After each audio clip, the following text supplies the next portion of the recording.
Well, everybody, you're halfway there. For your step 3, you will need to add text boxes over a brand new Google Slide presentation. Do not use the same slide that you did in step 2, since any changes you make to it will automatically show up on your Google Step 2 assignment, and you may not get full credit for learning all the steps. First, repeat the steps you just learned in step 2 to create a background out of a PNG file, but this time title it Step 3. Repeating the steps on your own will help you memorize the steps. Go ahead and pause the video now and try to do it on your own. If you forget a step, go back to the Step 2 video to refresh your memory. When you've completed the steps, restart this video. Now that you have a new Google Slide presentation titled Step 3 with your PNG file as its background, click on the onboard text box tool. Your cursor will turn into crosshairs.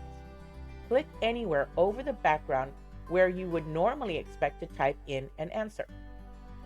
A big text box will appear over the general area, so center it first and bring it down to a more manageable size by choosing one of the square points all around the box to resize it.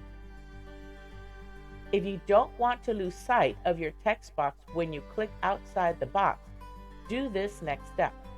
It won't go away, you'll just have to look around for it.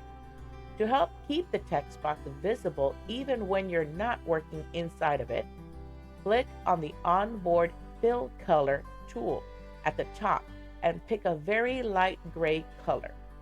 It will also help your students identify where to type their answers.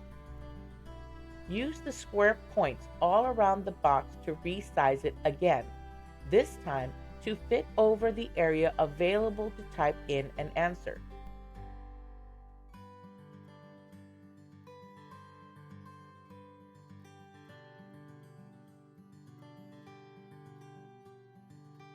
You may need to get rid of the auto-fit to make it happen.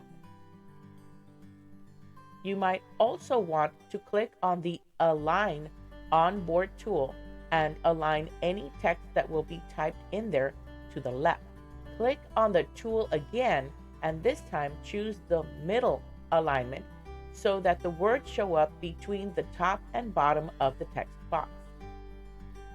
You may even choose a specific color for the text to come out in if you want by clicking on the text color tool, letter A on the top.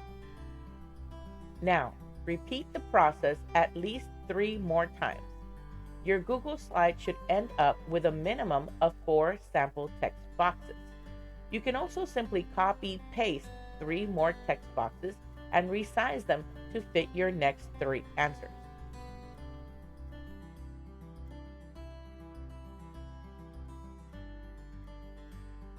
Now, just like before, you will upload your brand new Google Slide.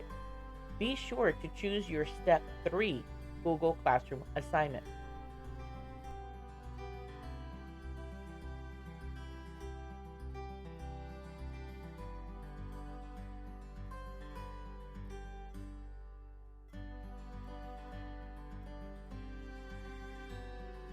That's it. You're done. Another job well done. Now, go back to Google Sites and move on to the last step, Step 4.